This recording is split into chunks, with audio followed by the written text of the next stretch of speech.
well, not even like since we moved out here, since my aunt and my uncle have been out here. Like, I feel like even though I am going back to the city, I feel like deep down, like my soul and my spirit like resonates with this.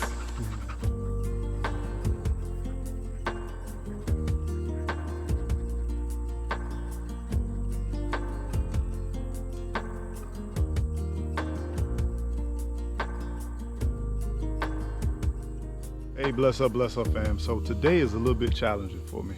Um, it's a little bit unique.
Hey, so today is a little bit different day. Today is a day where it's real quiet on the homestead. And it is, I don't know how should I say it, y'all. It's not the greatest of the day. The homestead is missing some key elements today. Some things have happened over the last 24 hours that has been mind-blowing. It's been a reality check, and it's been tapping into my emotions, my being. But we lost some beings here on the homestead. My daughter has moved to the town, back to the city, willingly. No problems. You know, she has her own life, and this is what we raised her for. She's now living with her sister, which is great. And we're missing Lil GG on the homestead. And I'm glad I got to interview her here on the homestead before she got ready to plan. I mean, she's been working on this plan for a while. Her and her sister been working on this plan for a while, and now it actually has happened. And reality sets in, you know. I go looking down in the room, I don't see her. You know, I look out the blinds, I don't see her, you know. Yeah, so that's one thing. And we had a bad storm to come through. It was similar to like a hurricane, really. The winds were strong, the lightning was sharp and crisp, and the rain was like serious, man. That rain came down so hard, and it was beating down like crazy. And a lot of times when it storms like that, from time to time, the pups find a way out of their enclosure. I made sure I fortified, like kept them out of the elements and everything. I put a tarp over the whole thing, but they basically chewed through the fencing, and I'm not talking about thin fencing. I'm talking about like chain link fencing, and they chewed and dug their way out to escape. And I heard them barking at deers or what have you, because I did see a deer on the game cam during that time. The game cam said, okay, there's alert movement, saw a deer, heard them barking. I checked on them throughout the night through the window because it was raining like crazy. And they were running, playing, doing what they normally do, enjoying that freedom. But I always had this thing in my mind, like, I don't need them to go straight ahead. I tried to do things to keep them appeased, and it normally works. Sometimes, from time to time, weather get bad, they find a way out, and they get out. And but this is different. There's been times where they have gone off, but this has been over 24 hours now, and there's no signs of my pups. They coming of age. They could have found something to get into. But it's not like them not to come back. I've had one of them come back, and then Shaka one time stayed gone for over a day. One time when he got out and felt himself, and he came back eventually. But the pups are not here, and it's quiet, it's empty. And it seems like, you know, like a sense of deadness is here. Of course, I got Sean Jr. and two Seans. Now I come to find out we got two little Seans. I hear him clearing his throat. I really don't want to hear a rooster all the time. I know a lot of y'all like the rooster, love Sean, but I'm not looking forward to having another Sean. I might have to do something special with those two.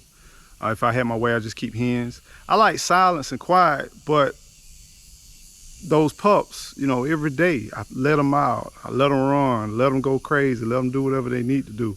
And that routine is broken. You know, every day I check on my daughter when she gets off of work, make sure everything's good. That routine is gone. You know, every day I just kind of go down, make sure she's good. You know, at one time she was in the cabin, but now she done moved into the home with us. I made sure that everything's solid, everything's good.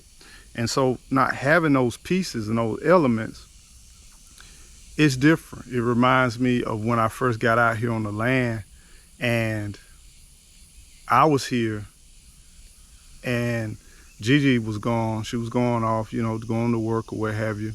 And I was here.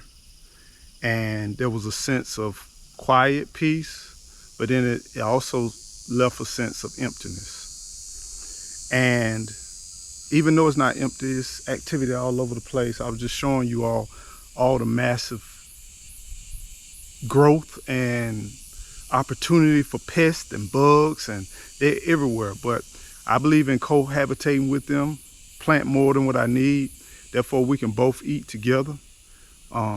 Having a well-diverse landscape and area, I believe we should fellowship within reason with all of nature and wildlife. So it's still sheer beautiful, but it's quiet. And it's a little hint of emptiness without my pups and without Lil GG. And it all happened in one 24-hour period. All of that just happened. And it's a lot to take in. I'm not giving up on the pups. They know their way here. They know they know this is home. And Nobody's gonna love them like we gonna love them. So I'm not worried about none of that, but I'm just concerned about their safety. Um, they so naive and they just so wild, and they get focused on whatever and they don't see nothing else. And so that concerns me. But I do have hope that they will return. And I will embrace them, be glad to have them back on here, no matter how bad and wild and crazy they are. You know, they my pups, you know. But just wanted to share with you all, sometimes in life, things change. Some things you can't control and some things you can control. And in life, when change happens, you have to adapt.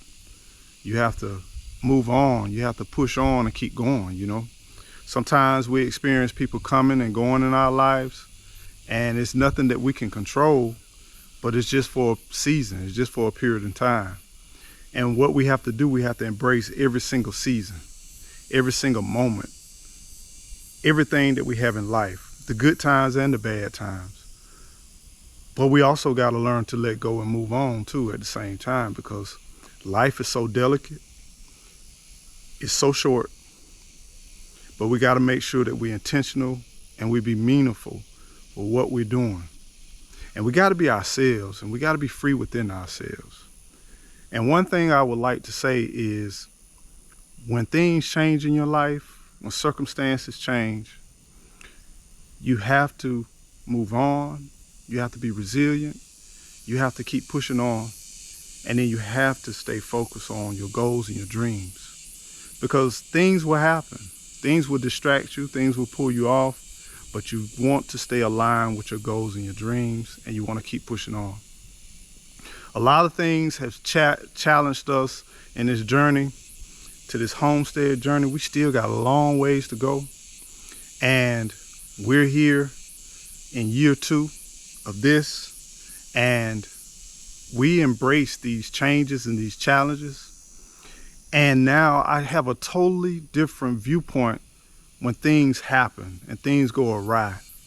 One thing this place has taught me is you cannot procrastinate. That night, I probably should have got up in the rain, got the pups. It was lightning, all that kind of stuff, but I should have got them, and I should have put them back in the pen. I should have fixed the pen that night. Whatever it took. I didn't even know what I was going to get into. And, you know, you weigh, do you get out there, you risk sickness? Because out here, it does not pay to be sick. And that's another thing. If you're off-grid living, some things you're going to have to lose to gain and keep and maintain your stability. Because out here, you do not want to get sick. You don't want to be down for a period of time. The homestead needs you, the family needs you, and you can work real hard. Your projects out here takes months or sometimes years to get a result. And you have so many of those projects where it may take years or months to get a little results, that if you're down for a period of time, then you could lose that work that took you months or maybe even took you years, all in one move or not being wise. So you have to count the cost, you know what I'm saying? Once again, when you in remote areas, you really want to keep your health, you want to keep your mind, you want to be physically fit to be able to walk, to lift, to carry, to drag, to be mobile, to do whatever needs to be done. Because if you're not healthy, or if you're not in a good position, things that you could be growing, things that you could be, animals you could be taking care of, all of that hard work and time could be lost in 24 hours. And that's why this journey has taught me discernment, to really learn a little bit more about weighing the costs and to calculate my moves and to process, think, but then not procrastinate, but get up. Because the first light, I got up to go get the dogs, and I knew I had some appointments that morning. But my first goal was go get the pups, secure the pups, make sure they're good, make sure everything's fed, everything's done, and then go to my appointment. But I end up looking, riding down the road, going down on the land, going in the woods, calling, going around, and I wasn't able to find them. And so wherever they are, I hope they're safe. I hope a lot of people tell me that those dogs are definitely, they sought. A lot of people look to obtain those dogs. And there's a breeder not too far from us. He's a trainer and a breeder. And they heavily desired. And I'm hoping had nobody taken them, you know what I'm saying? But something tells me one or two probably has happened. Either somebody has taken them or someone has done something to them. And I'm hoping if between the two, maybe they somewhere in the woods found a nice little female pup or something like that or whatever, and then they got distracted. Or maybe they made a kill. You know, one time they made a kill deep in the woods, and I could see the marks from them, and they were gorging, and every time they got a chance, they would go back to the kill. So maybe they real distracted or got turned around, but hopefully they'll come home. And if they don't come home, and this is where I talk about this change, and you got to deal with opposition, you still got to go through this stuff. If they don't come home, and if someone has taken them, I pray that they take care of them, they love them, and allow them to have a good, fun life, not be, let them be free and let them be who they are. That's what I know, that I gave them the best of that. And a lot of people still come at me about having them in enclosure. And you can say what you want to say, but these are the reasons why you keep your valuable animals in fencing enclosures, because you're keeping them safe. Because there's a lot of two-legged animals that have fun, and I hate to say that, but they have fun out here in the country knocking things off. And anything that they could legally do with a gun, they do it. You know what I'm saying? And there's a passion, and as we get nearer and nearer to deer season, I'm really concerned about them out here in the woods. And so you have to keep them contained, because sometimes anything move, anything brown out here in these woods, and they brown and they black, you already know what's going to happen. You know what I'm saying? So I'm praying that they safe return real soon, real quick.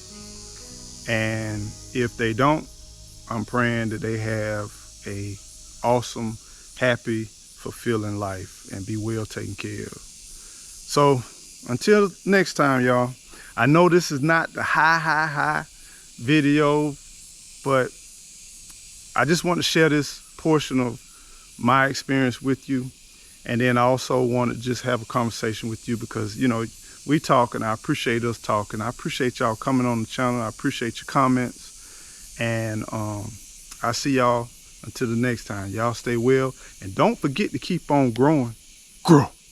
Take care, y'all. Stay blessed. Man, it's a beautiful morning. Look at the morning, y'all.